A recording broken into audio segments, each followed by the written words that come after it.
Hey, welcome to another scintillating episode of Cue It Up with the Q Brothers. I'm John Quattrucci. And I'm Ralph Quattrucci. And joining us, you can see him digging the music down there, is our lucky charm for the Cue It Up podcast, Sean Paul Murphy, who every time he comes on, we get a lot more hits. So thanks for coming on, we Sean. We really do. I'm glad to be on to pay my respects to, well, to pay respects to Willima Hurt, which we're going to talk about. And we want to try to not do it quite like the Bogdanovich one, where we're going to rip the guy apart into little pieces. And, you know, we can do a little bit of that, but we also want to celebrate his career. But before just so you know, I'm going to turn this into the Hurt Locker. Because well done. Because I've done a little reading and I'm a little shocked, actually. Okay, well, we'll set some time for that. Appalled. Hey, Sean. What'd you say, Sean? I'm appalled. Yeah, you should be. But before we do that, I want to go on a little rant before we begin. As Ralph knows and Sean knows, I am a huge baseball fan. And out of all the sports, it's my favorite sport. Even though I was a season ticket holder with the Patriots, it's baseball for me 24/7.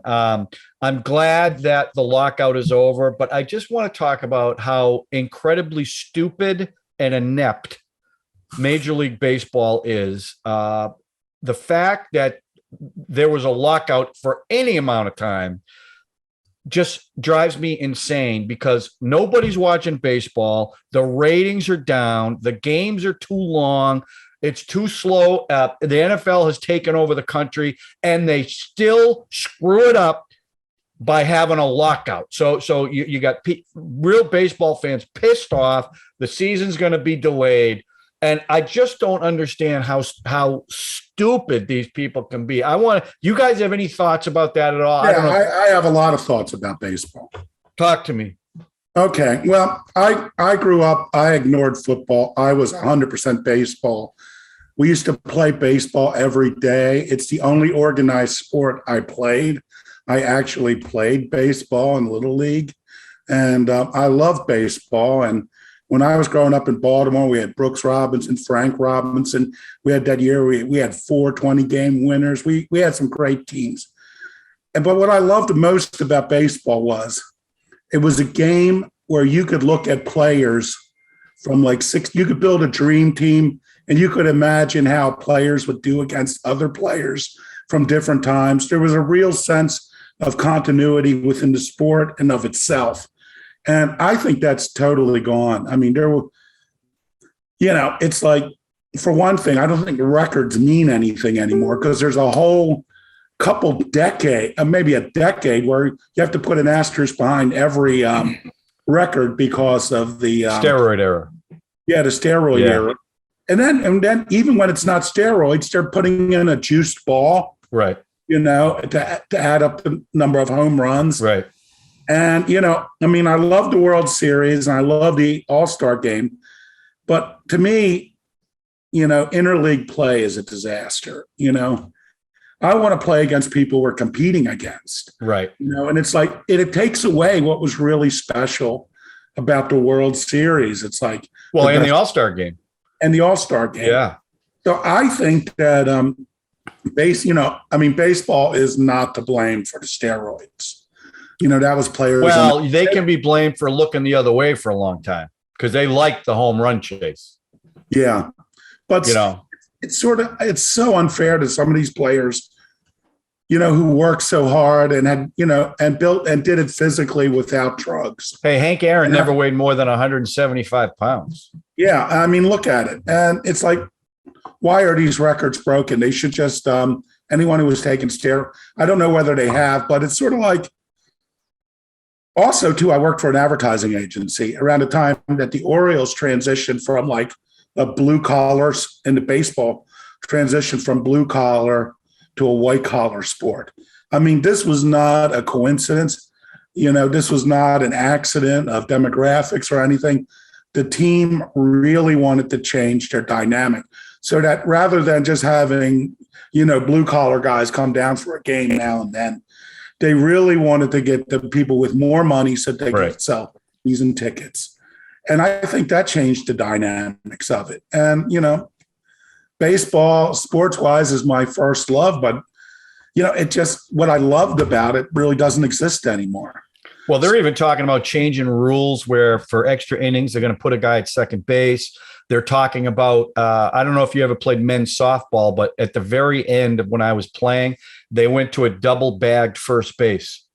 So you would never trip over the first baseman. They're talking about doing that. Well, that's to protect from that's injuries. I know what they're protecting, but it's like the you can't take out the catcher, you can't take out the second baseman anymore. It's like softball. It's not like real baseball anymore. I'm not crazy. I mean, well, there's no use even sharpening your spikes now. There you go. There you go, Ty Cobb. To get to the economics, you're talking about blue collar. If you've got one or two children, let's just say average is two kids, you can't go to a football game or a baseball game for under $200 now.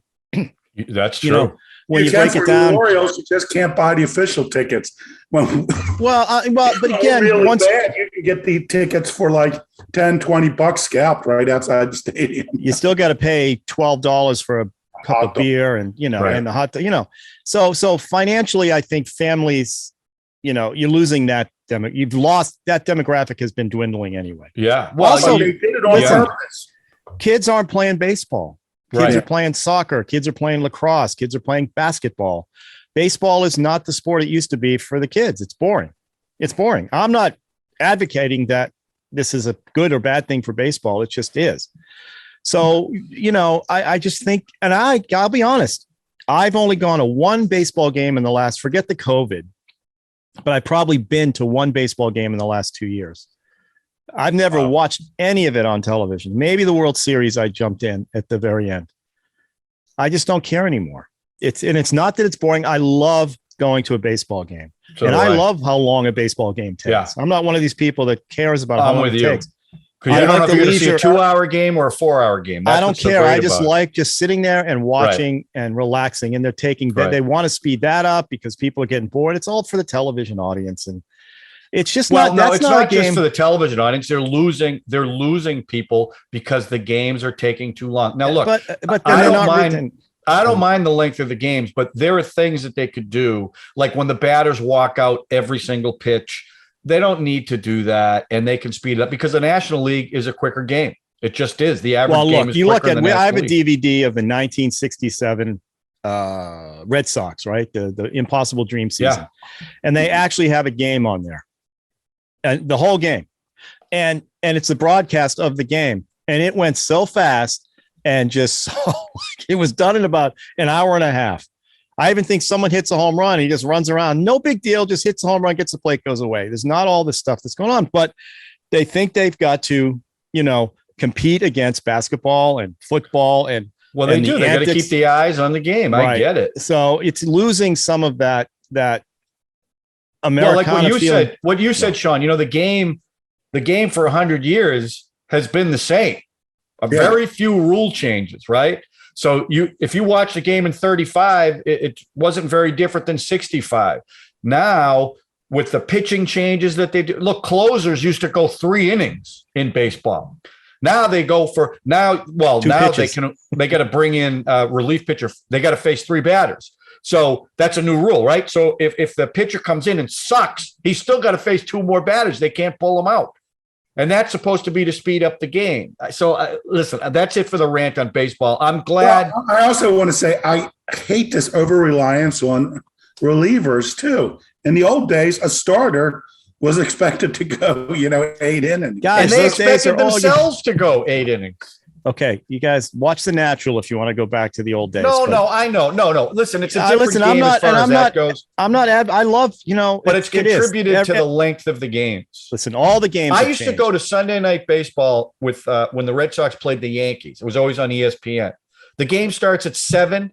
It always ended between 12:30 and 1 o'clock every single game they played because of the relievers and stuff. Well, half the stadium's gone for a Yankee game because the kids all have to go back to bed. So there are things they can do. I'm just glad the lockout's over. My whole thing is they're idiots. Okay. The NFL is completely destroying Major League Baseball, and they're not helping with crap like this. It just doesn't make any sense to me. Now, having said all that, one of the things we want to talk about today, Willima Hurt passed away a little over a week ago. So we kind of wanted to talk about his career. And as Ralph has already stated, in doing research for this, you find out that, I heard that he was kind of a jerk on the set. I didn't know how big a jerk he was in his personal life. So I'm going to throw it out to you guys first. Sean, since you're our guest, I'll let you go first. Before we get into what a scumbag he was, let's talk about his film first, and then we'll get into some of the more salacious stuff. Well, I saw his first real movie, Altered States, at the Arcade Theater, and I thought what a strange movie. And I thought that was a strange movie, and it was really mind blowing. And then he follows it up with, if I'm not mistaken, Body Heat, which was another film I saw at the time, which was. I thought he was, that had, Kathleen Turner, they were both essentially unknowns. Yeah. And writer, it was a star-making film. Amazing film. Yep. And he just had a really hot run of great performances. And Children of a Lesser God, Broadcast News, I don't know. Kiss of the Spider Woman. Yeah, Kiss of the Spider Woman, which he won the Oscar for. Yeah. But he was being nominated. Big Chill, let's not forget that. Yep. Dorothy Park, I also saw at the theaters. And The Accidental Tourist, I used to see all of his films at the theaters. And then, he sort of, and I Love You to Death was another great film. I think that was one of my top 5 films in 1990. A really kind of funny black comedy, So, that was with Tracy Ullman, right? Yeah, that was Tracy Ullman. No, so he was doing one great film after another. He seemed like he was going to be the next giant star. And in preparation for this, I was looking him up, and he sort of, I saw him in The Doctor, which was a couple years later. That was from the same director who did Children of a Lesser God. But aside from that, the Hollywood starring vehicles, dried up instantly. And I was looking at some articles from like 1990, 1992, in which essentially it's saying that his career dried up because he didn't want to be a Hollywood star. He didn't want to be. That's everything I read too. He wanted to be an actor. Well, his famous quote, I have his quote. He said, "I am not a star. I am an actor," because he did 60 plays before he ever did a movie. Yeah. But I'm wondering if that's just an excuse, because as I think Ralph or you said too, John, he had a reputation for being really difficult on the set as well. And after a while, unless people are seeing that you're bringing the asses into the seats, as it were, people aren't going to tolerate that kind of behavior. I can get Jeff Bridges and he's not going to be a jerk. You know what I mean? People are going to be thinking things like that. Yeah, but Ralph, William Hurt, you were going to say something. What are you going to say, Ralph? The thing about him, I was going to say he was probably a jerk on the set based on what you just said, which is I'm not a star, I'm an actor. So he wants it. And there's, we'll talk about some of the Marley Maitland stuff that I read about, but and one in particular gets into that whole acting thing. He's a quirky guy. He did a lot of interesting, I know he wasn't major Hollywood, but, things like The Big Chill, that was kind of a star turn for all that whole group, including him. Then he does little things like, do you ever see Dark City, the science fiction one? Yeah. And, small films that he did that it's always, he always brought something just a little bit off in each one of them. And the turn he did in Broadcast News was just an amazing thing, to play that kind of, airheaded newscaster I never thought of William Hurt as like a leading man, a pretty boy, right? That's what I'm wondering. He's not a pretty boy, is he? No, but he sure played it well in that film. I mean, he just did a great funny, job. or being funny. He's not really funny in his movies.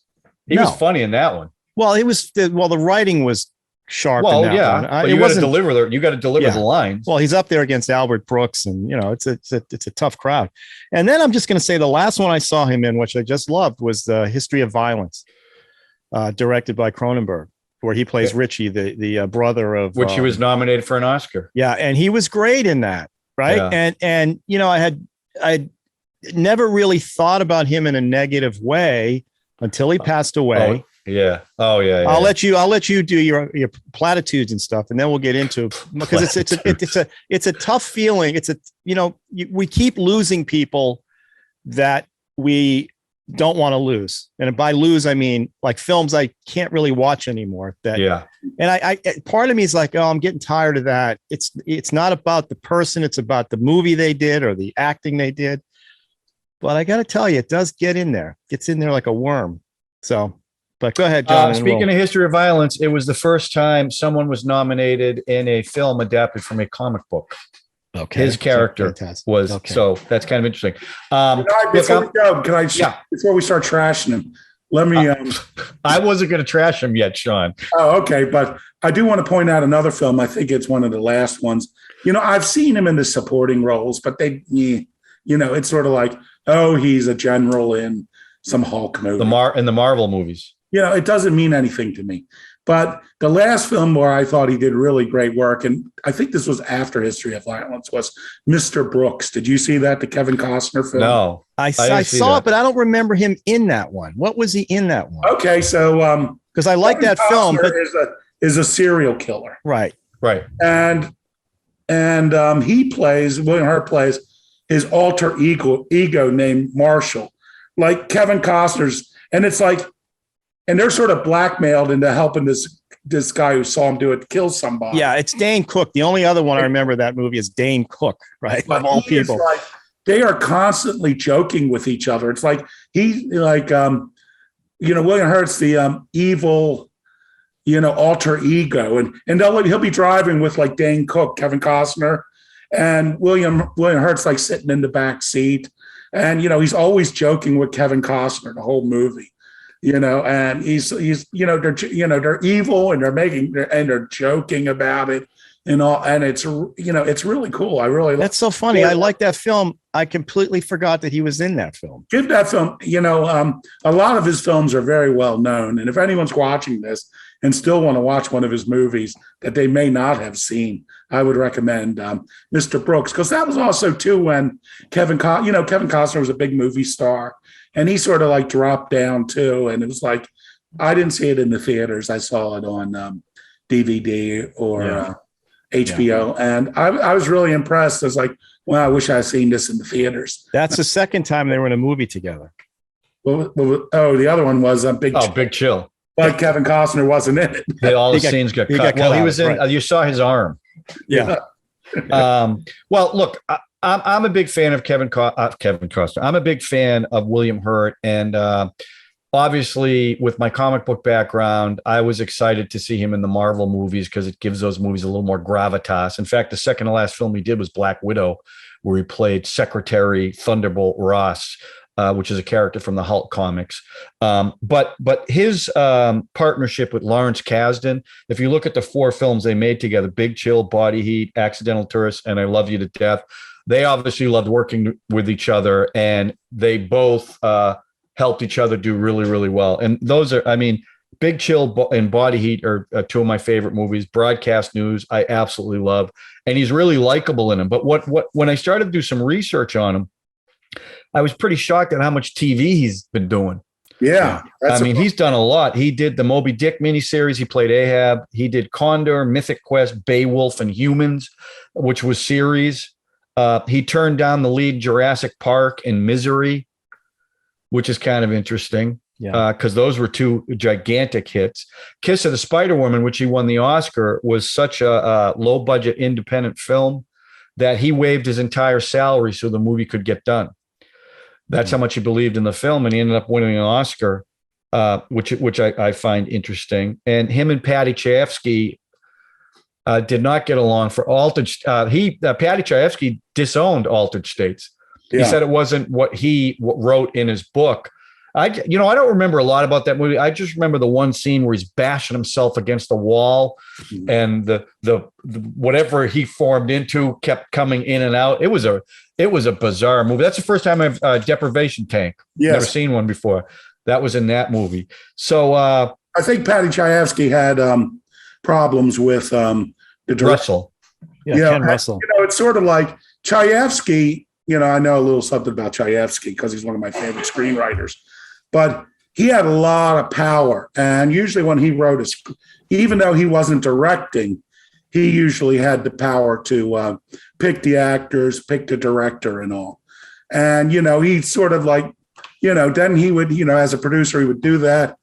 And it's sort of like when you get Ken Russell to direct your movie, it's going to be a Ken Russell movie. He was a real visionary.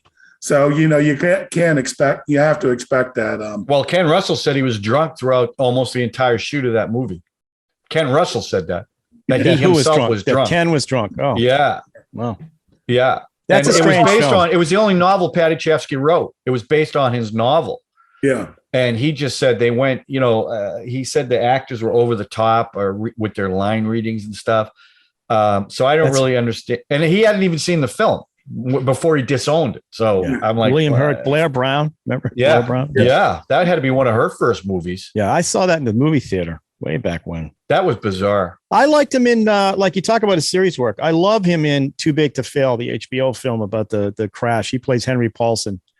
He was really good. I mean, the guy could bring it. He was definitely, like I said, he brought something interesting to every part he did. But don't you think when he's in a show like that, he brings a certain cred to it? Well, yeah, but that role that had tons of people though. Yeah. So I mean, that's one of those. Well, I know, but major. Yeah, no, he definitely he elevates. What's that? Did you say, Sean? He played Frank Hamer in the Bonnie and Clyde miniseries too. Oh wow, I saw that. Yeah, I didn't see that. Now I'm going to see it. He definitely brings weight to whatever he's doing. That's the point. I mean, that's okay. So before we get into his personal life. Ralph, give me one film. If you're going to say somebody, I want you to see a William Hurt film. This is the film I would recommend to you. I can't, not one. I mean, I'm going to name three. Give me two. Big Chill, Body Heat. I just think he in Body Heat, he is that so guy. Sleazy. He's that guy. He's even sweating, because it's hot, right? It's Florida hot, and he's sweating, and he's got that cheesy mustache. Yeah. I just think he embodied that role. It was and amazing. the chemistry between the two was. Well, I was like, it was crazy. Crazy. Flame on. Yeah. Yeah. Sean, how about you?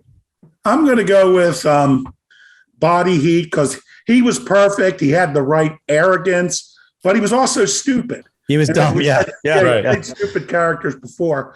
And, a film people don't talk about, but it's the Lawrence Kasdan, I Love You to Death. I loved that movie when it came out. Have not seen it. And if I had to pick a third film, I would pick the reasonably unknown Mr. Brooks. Huh. I'm gonna have to rewatch that one because I remember, I love Kevin Costner, obviously, and I forgot that he was talking to an alter ego.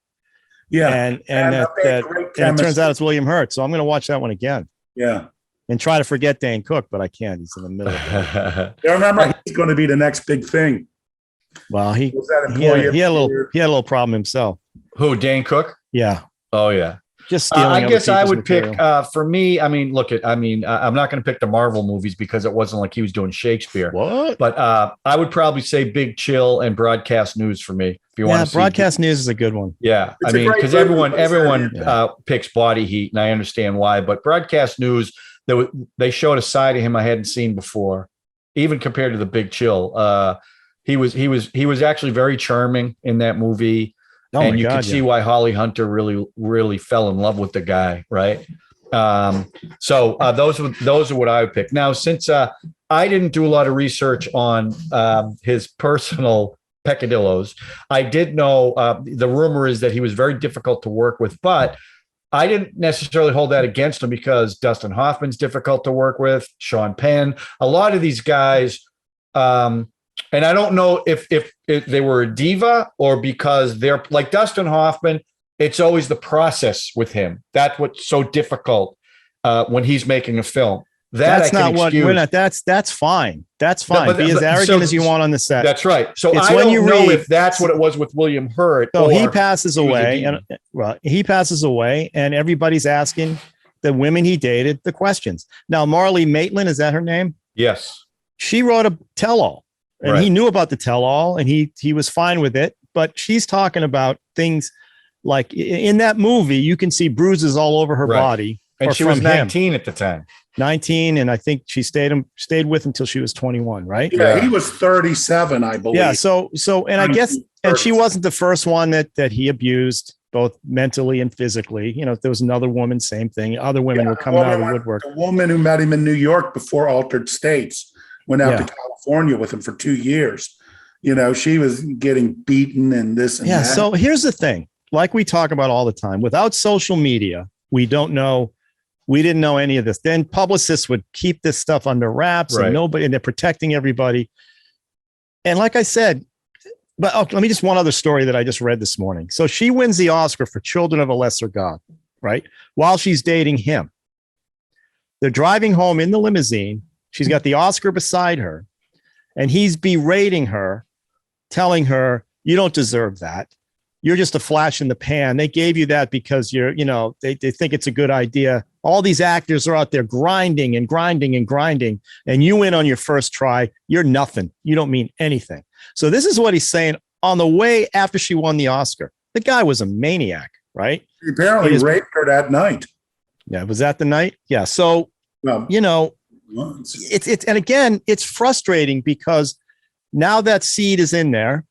And now when I watch these things, like I said, I've given up on Woody Allen. There's still films like Annie Hall is one that I love that film. And I really can't make myself watch it anymore. And Kevin Spacey, same thing. There's certain films that I just don't care and I watch anyway, but specifically like The Usual Suspects, I won't watch anymore. And again, it doesn't affect me, but you have to kind of wonder, how much of this is going on all the time that we just don't know about? Yeah. And we talked about the Tom and Pam and Tom miniseries, right? That woman, as much as whatever you like or don't like about her, the stuff that was put on her because her tape got stolen, the stuff that people said about her, both publicly and privately, is just disgusting and gross. And how many women, and I'm not trying to get on a bandbox here about this, but it's like, how many women go through this stuff and never, that woman, Marlee Matlin's doing a movie and you can see the bruises up and down her leg that this guy beat her the night before. Nobody's saying anything. And nobody's saying anything. And, and she's dating him. So she's screwed up because she's got that whole syndrome of he's beating me. He loves me though. He's so great, and I have to say, it makes me go, Jesus, I don't want to read anything anymore. I don't want to know, but we can't bury our head. This stuff's going on all the time. And it affects how I look at his films now. It just does. It cannot. It's in there now. It's gone there. It's forever. Sean? I don't think I could ever watch Children of a Lesser God again. That's right. And the director of that film said, well, anger is part of his method. Right. So it's like, oh, he's angry, but hey, look at the results we're getting. Well, sometimes the results aren't worth the price, of what he's doing. And apparently, it wasn't just her. There were a number of other women have come forward. And he apologized to her when her book came out. The ex-wife was. Yeah, when the book came out, he apologized. Well, the quote was, we both agreed to apologize to each other. And we were in a rough time and things, and we're both better now. We've both grown, yeah. Meanwhile, she got punched in the face and she got thrown down and she got raped. And, I don't know. I don't know how it's just a very difficult thing to talk about. It's interesting how it seemed like he was working, pretty much up until the end. It's like, but here's what I'm thinking, he's got stuff that is not released yet. It's like, how did he escape Me Too? But also, did he escape Me Too? Was his treatment of women the real reason why he stopped getting the leading man roles and was relegated to more supporting roles. Or I don't buy that it was just his taste in movies. He just wanted to do, because here's what you normally do if you're a big star. You do the big film, right? You make the money, and then the studio owes you a small arty film, and it looks like prestige picture. You do, yeah. So I think that there were probably people behind the scenes, and it doesn't help if you're rude and nasty to directors and producers and your co-stars. I'm betting that it was probably a behind the scene. It's not like Harvey Weinstein where everyone knew. Right. People were afraid because Harvey Weinstein could hire them. And you never talk bad about someone who can hire you in Hollywood. That's how these monsters persist. But, it's sort of like you don't necessarily have to take it from your coworker. Well, let me ask you this. Why? I understand why. I'm not stupid. Why is it all coming? He dies. And now it's all okay to say all this and talk about him. It's all been out, but no one has accented right. it. It has been out. Marlee Maitland's book came out when? How many years ago? It's been out forever. But some of these other women have been talking. It's been out for 10 years.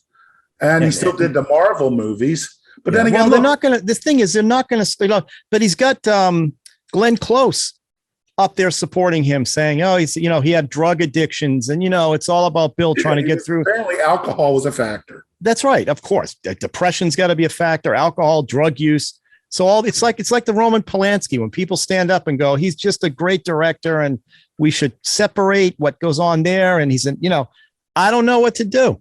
I just know that I can't imagine how horrible it is for these women to sit in these things and have to explain themselves, have to put makeup on a split lip or makeup on bruises because my boyfriend who's in the movie with me is beating the shit out of me at night before I come on the set.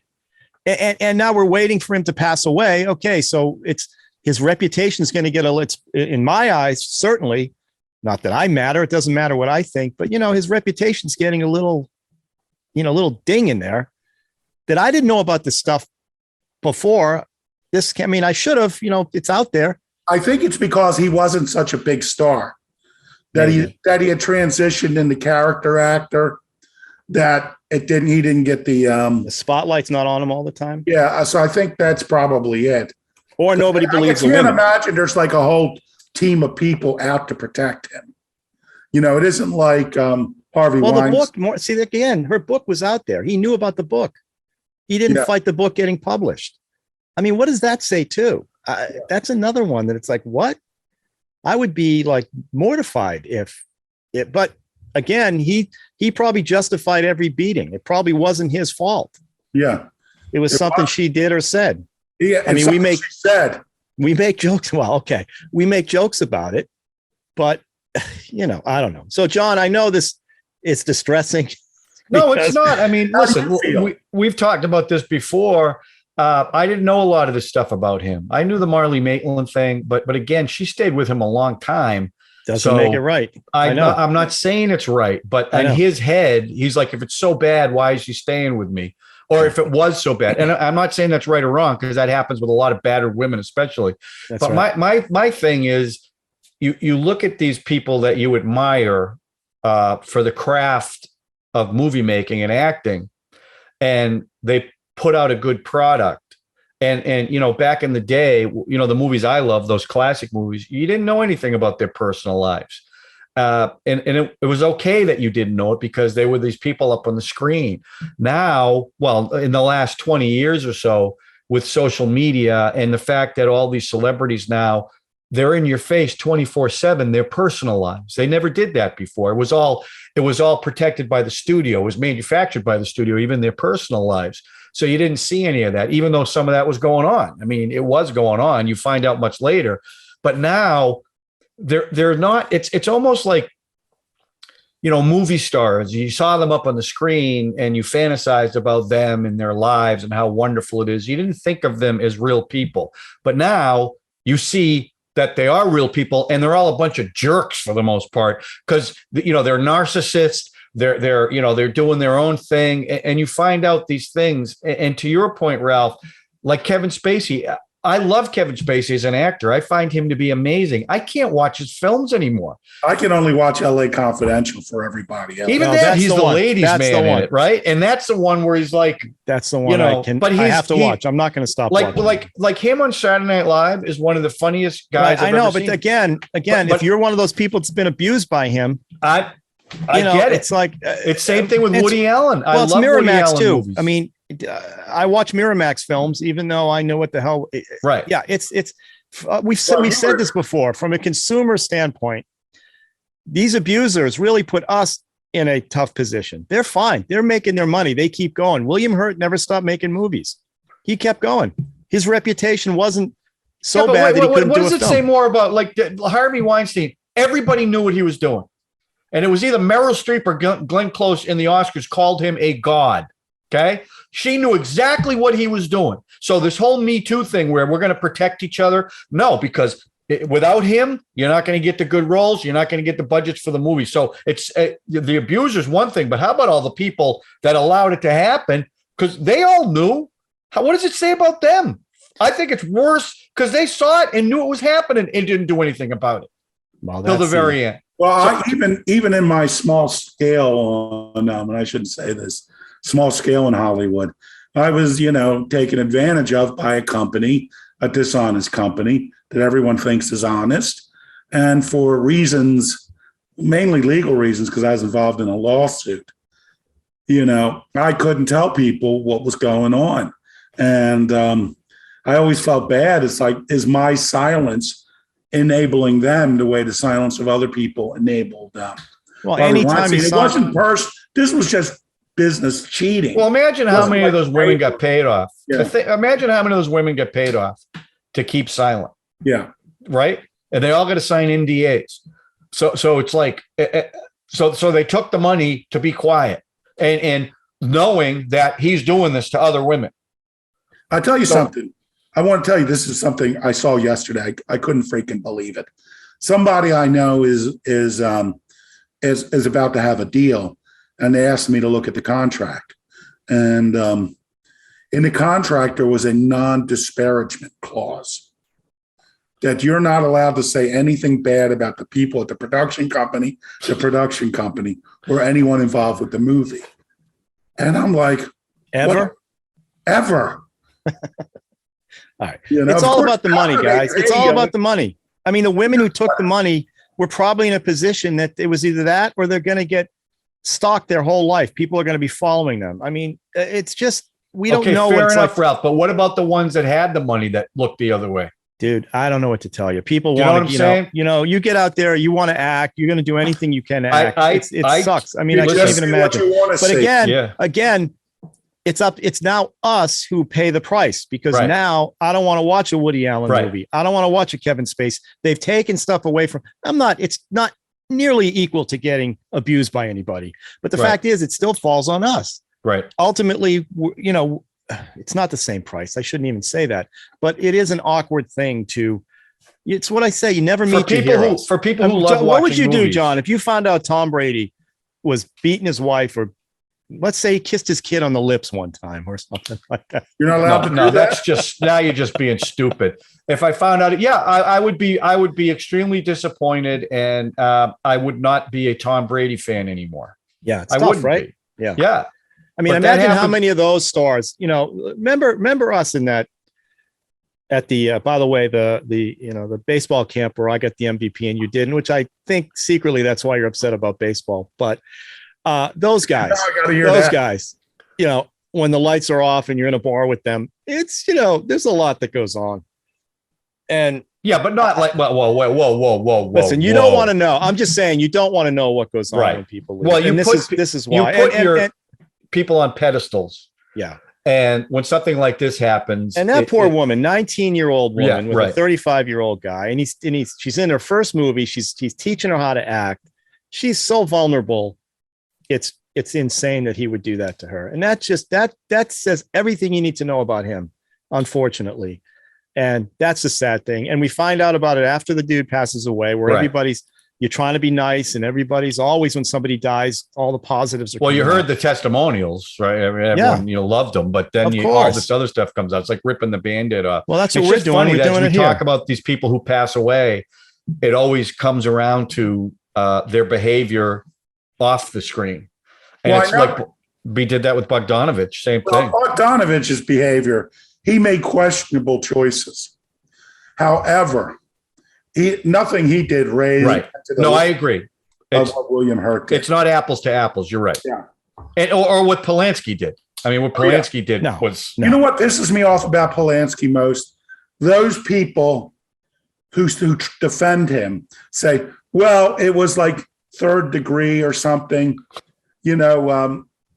Third degree drugging and raping. Is that what it is? But what they're saying is it's not that big of a deal. But here's the thing. That was the plea he was going to take.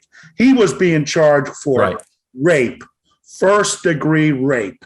Right. And they were going to let him off with this like lesser deal.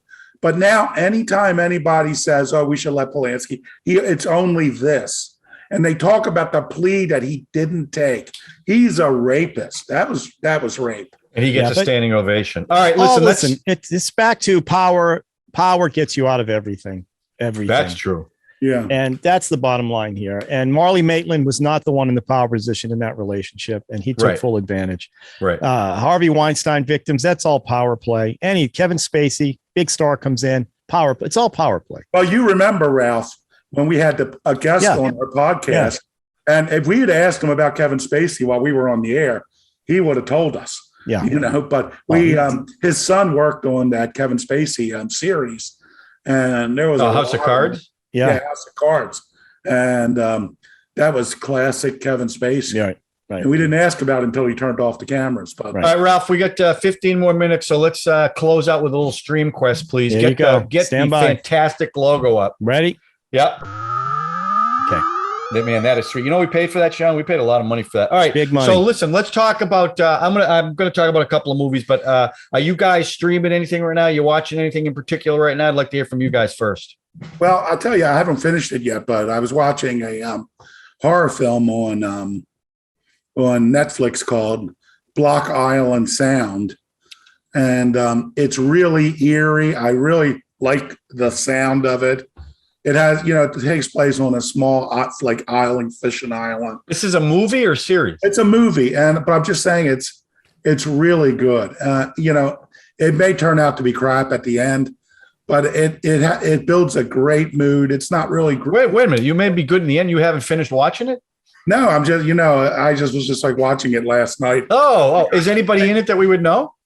No, I don't think so. I never heard of it before. Sounds great. Block It's a great Island recommendation. Sound. There's just something really eerie about it. I think it's real. It's kind of matter of fact in the way it's shot, but really effectively. And so I really like it. I think it's so far so good. Hope it doesn't fall apart at the end like that. All right, I'll check it out. Ralph, Archive 81 blew it. I'm just into scammer TV right now. So I'm watching The Dropout. Theranos. About Theranos. Oh yeah. And We Crashed. Jared Leto playing Is that already the guy. on? What is that? WeWork. We Yeah, Work. Yeah. The film, the show is called We Crashed. That's on Apple Plus. Have you seen the He's doing a pretty good documentary on job. that? Have you What's seen that? the document? Have you seen the Yes. documentary on WeWork? The Hulu. Yeah. Oh my God, that was awesome. Well, and they're doing a good job with Anne Hathaway does a great job playing his wife, who was the cousin of Gwyneth Paltrow. So there's a whole Gwyneth Paltrow thing. Well, I read a review of it. They said they're not making them.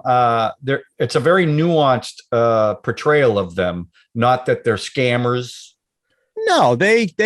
I don't think they were out to scam. I think they just grew too big, and he had no idea what he had or what he was doing. You got to watch the documentary. Did a good job. This one gets more into the nitty gritty of like the summer camp. There's a whole summer camp show, which is wild. Booze. And there's one coming out with Uber with what's his name? The guy with 3 names. 500 Days of Summer or 500. Gordon Levitt. That's it. Gordon Levitt. He's playing the Uber when Uber was created. So did you watch these... Inventing Anna? No. I don't know why I don't want to get into that one. There's something. Wow. Yeah. That's Inventing Scam Anna. City right there. I know. Total Scam City. But anyway, that's what I'm in the middle of. Let's get to yours. And I just want to talk. I talked about, what was that, Sean? I was going to ask, how is the Thanos one? Is it good? It's excellent. And Is she good at it? She's very good. That woman is a good actress. Like, I loved her in Mank. You see Mank? Yeah. Yeah. She played Marion the girlfriend Davies. She was fantastic. Yeah. Now, the other thing is she's got the eyes for it, because the whole thing with Elizabeth Holmes is The she would just wide-eyed, blue eyes. and just stare at you and not blink. And that Is was she her doing way the of, deep voice? she's trying. Yeah, she there was a whole scene where she kind of went from up here down to that register. The real But she's woman also is got just freaky. the tonal quality of her patter down. I'll have to watch it. I love the It's- documentary. the docs are great. I love the Yeah. documentary. Yeah. Especially the Gibney one, the The way everybody just fell for it. It was like the same thing with Inventing Anne. I'm sure all the other ones. You know Look, what? the I watched that with my wife, and she was just like mad from the first explanation.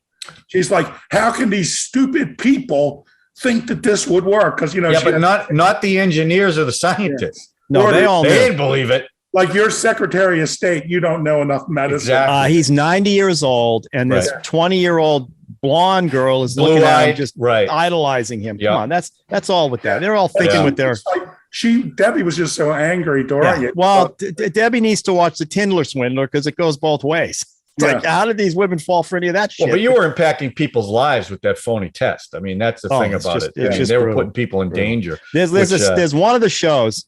I don't know. They did a whole Walmart section where the Walmart's and the Walgreens. actor Walgreens. I'm sorry, Yeah. Walgreens. The 3P. That's that one show. It was a comedy. It was a flat out comedy. It was Ferris Bueller's friend there, the tall kid. Oh, the guy who played Cameron? Yeah, Cameron. And two other guys, and it's just a comedy. The Walgreens guys were great. It was a great section about those guys. It's so funny. I'll have to check it out. I think that one's rolling along pretty well.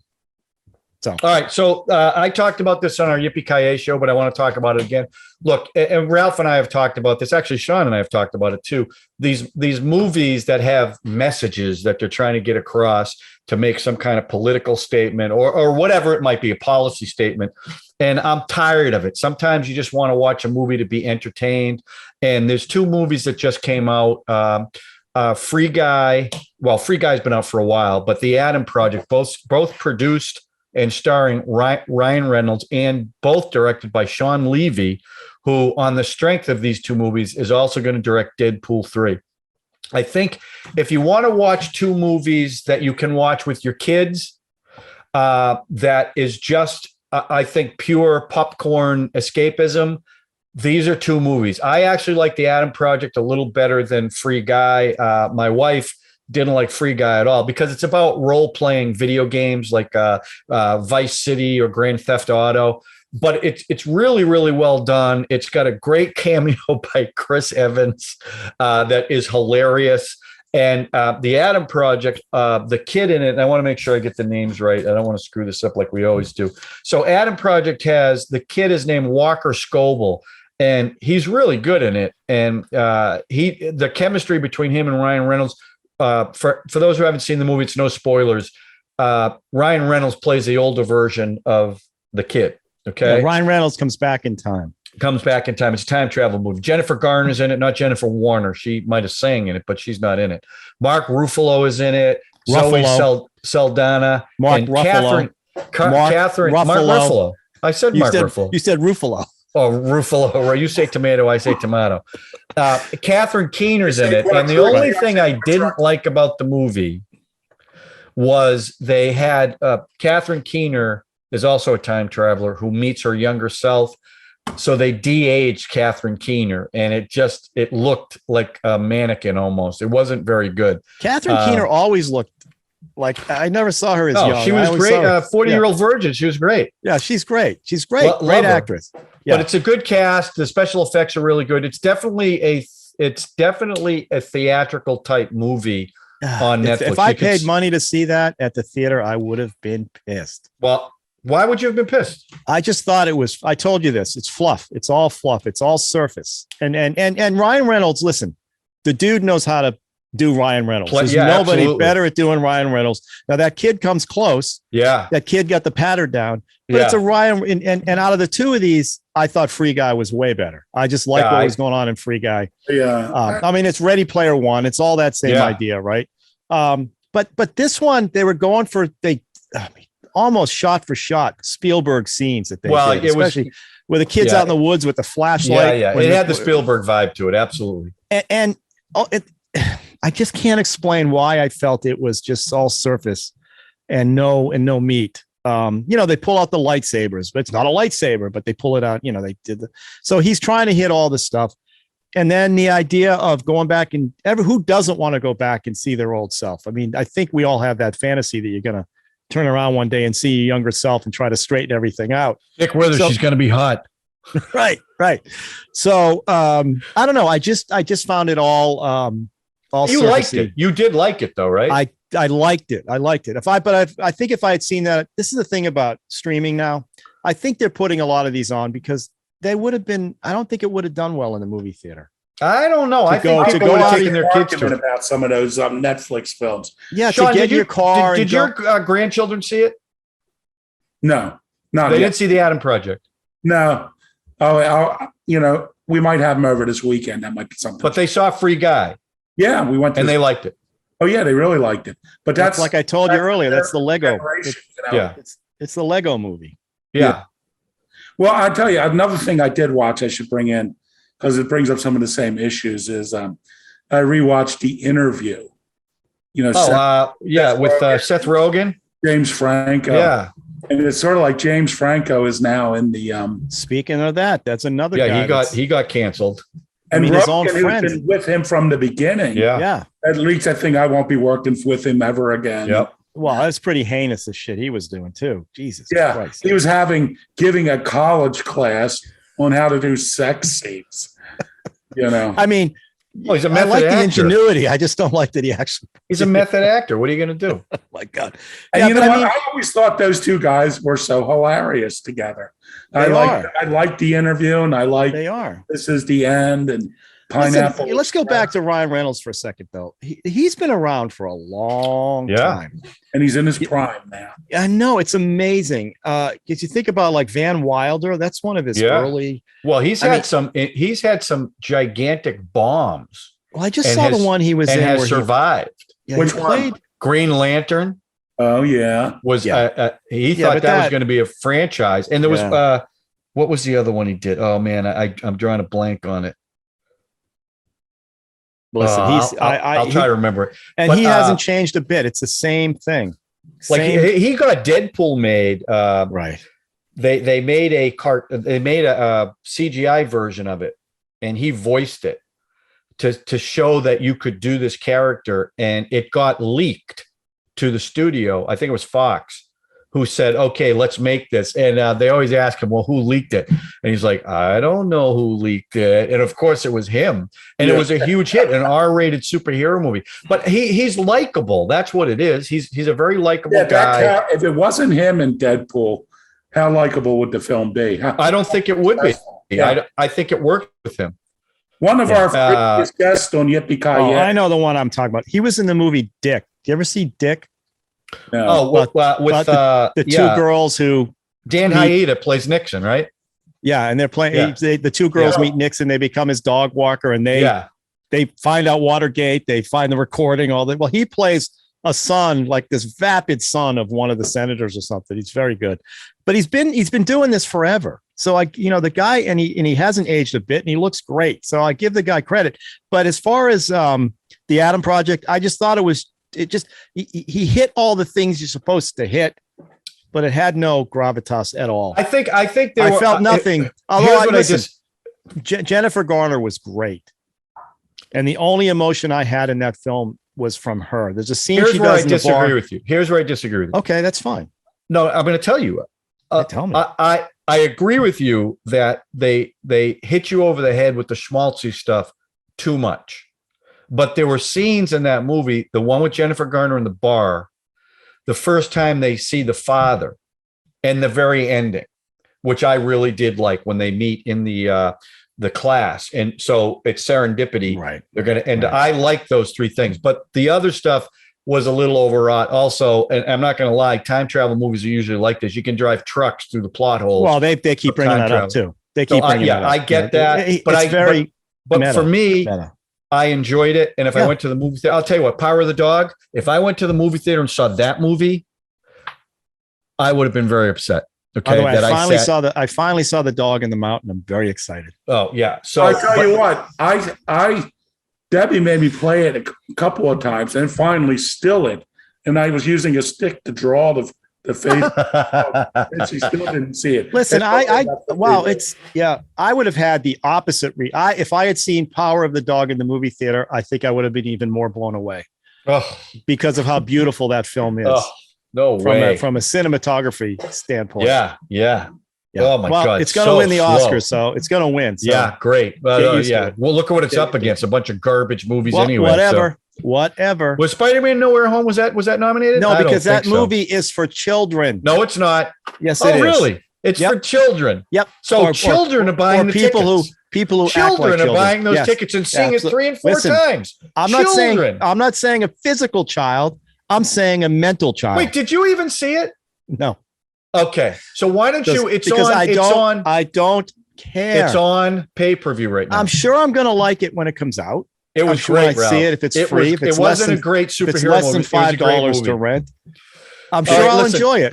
But listen, that's it. We're gonna wrap this one, Sean. We really do appreciate you coming on, and because you're here, I have to ask our audience, for Sean's sake, please subscribe, hit the notification button, and hopefully we earned your like. These are tough subjects we're talking about. Well, this was a much tougher subject than I thought it was going to be. John, but the movies are all about happiness. And we always give our viewers honesty. We give you an honest take. Could you next time you invite me on when someone dies, maybe someone I can genuinely admire? Maybe when the Pope finally passes. Who's that going to be? Who can possibly? Who's it? Tom Hanks, maybe? Tom Hanks? Yeah, he's eating babies. You want to hear some rumors about Tom Hanks? He calls that guy Dead Eyes? He's dead. Oh, yeah. Right. But there's more. There's stuff about him that you would not want to talk about, that we'd probably get ratioed off of YouTube if we talked about. No way. Not Uncle Tom. Not Uncle Tom. Not Daddy Tom. Sometimes you just rather be left in the dark and just enjoy the film. I want to say ignorance is bliss. Having worked in like reality and TV and all, is that people like if somebody's a star, say like the guy from Kiss or Ozzy Osbourne, you know, it's like Ozzy Osbourne, Prince of Dark. When you see him on the show, it's like, who can take him seriously anymore? You know, like, you don't want to see these people. Yeah, exactly. You don't. Well, I just started watching. Follow these people. Well, I just started watching the Dirt movie about Motley Crue. And it was produced by them. And the debauchery that went on in that group. And Ozzy Osbourne, there's a scene where he pees by a poolside and he starts snorting ants up with a thing, and he's licking his own pee. I mean, these people, but they were making money. They were making bang for the record company, so they let them do whatever they want. People are sick. Ralph, we're trying to get people to subscribe. Well, okay, you got to watch Dirt. Check it out. It's lose the subscription. I saw that as well. We got to save that for the Patreon. John, is this? Oh, this is the G-rated show. I'm sorry. It's with you. It's always going to be family friendly. Always. All right. Listen, thanks everybody for watching. Right. Sean, thanks again for being on it. Hey, we need to pick another Italian cowboy movie because that does really, really well. Isn't there a sequel to that one? There's a couple of them. I think we're going to have to watch either this or YKYer, the first Trinity movie. All right. Let's go. We'll do it. Hopefully your spin will come up. Have a good night tonight. Thank you. Thanks for doing this. Thanks for doing this tonight. And no problem. We'll see you guys next week. Thanks a lot for watching. All right. Thanks for having me, guys. All right, Sean. Thanks.